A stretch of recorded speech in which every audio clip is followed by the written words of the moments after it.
तो अहंकार ही तो नष्ट करना है। अहंकार में तो काम क्रोध लोभ राग द्वेष ये रहते हैं, और किसमें रहते हैं? इसी घर को तो उजाड़ना है हमको। अहंकार रूपी घर को उजाड़ दो, निर्विकार हो गए, इसी महल में रहते हैं सारे दोस्त। अंतःकरण के अहंकार में ही ये जितने विकार हैं सब रहते हैं, उसी को तो नष्ट करना है। इसीलिए सबको प्रणाम करना है। सिय राम मैं सब जग जानी, करो प्रणाम जोरि जुग पानी। तभी आप निरहंकार होगे, तभी आप महान बनोगे, तभी आप हृदय में आनंदित होगे।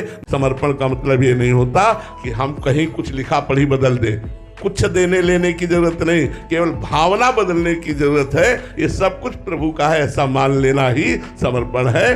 कहीं ऐसा नहीं कि हम अपनी सारी संपत्ति किसी को दे दी तो समर्पण हो गया, उसमें भी नहीं होगा। हमने सारी संपत्ति उनको दे दी तो क्या दे दिया? अहंकार तो बनाए रखा है। उसका पुण्य मिलेगा, लेकिन समर्पण नहीं माना जाता। समर्पण मेरे पास कुछ है ही नहीं। पदार्थ में गुण दोष रहते हैं और प्रसाद में वो निर्विकार रहता है। तो जब हम अपना मानते हैं तो कर्मों का भोग भोगना पड़ता है, और जब प्रभु को समर्पित हो जाते हैं तो भोग भोगते हुए भी वो निर्विकार स्थिति को प्राप्त होकर मोक्ष या प्रेम को प्राप्त होता है। तो हम भगवान को कैसे अपना समर्पण करें? भावना से। ये पुत्र भगवान का, ये पत्नी भगवान की, पति भगवान का स्वरूप, सब कुछ भगवान का, घर भगवान का, सब भगवान का है। लीला कथा हमारा प्राण हो गई है। हम बैठ करके कहीं जाकर नहीं सुनते, लेकिन जो हमारे आचार्यों ने वाणी में गायन किया है लीला कथा, उसी को निरंतर एकांत में गुनगुनाना, उसी का मनन करना, उसी का चिंतन, वही हमारा रास विलास जीवन हो गया।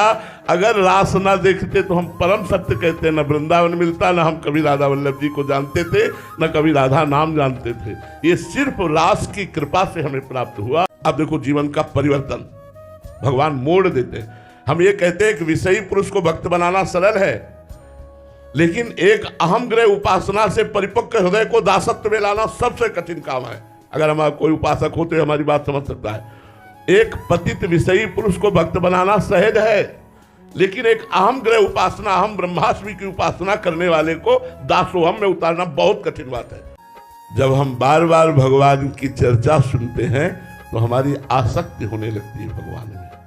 जब बार बार भक्तों के चरित्र सुनते हैं तो भगवान की चर्चा सुनने से जो आसक्ति होती है, उससे बढ़कर भगवान में आसक्ति होती है भक्तों की चरित्र सुनने से। इसलिए दो बातें, भक्त चरित्र और भगवान चरित्र, ये नशा बना लिया जाए तो भगवान में आसक्ति पैदा हो जाए। आज तक गलती किया, आपके सामने वादा करती हूँ कि आज के बाद कभी गलती नहीं होगी। और नाम जब कीजिए तो यह नाम संकीर्तनम यस्य सर्व पाप प्रणाशनम, जिनका नाम संपूर्ण पापों का नाश कर देता। विश्वास रखो, पर अबलो नसानी अब ना नसई हो। आज तक गलती हुई, आगे गलती नहीं होगी। यदि ऐसा नियम लेकर के और नाम जप करोगे तो आपका पति प्रेम सुरक्षित रहेगा, आपकी सदगति भी हो जाएगी। पर अब अगर दोबारा गलती हुई तो ब्याज सहित आपको पीछे का सारा दंड भोगना पड़ेगा। मैंने कहा कि अम्मा आप हमारे मार्ग में कभी बाधा मत बनना।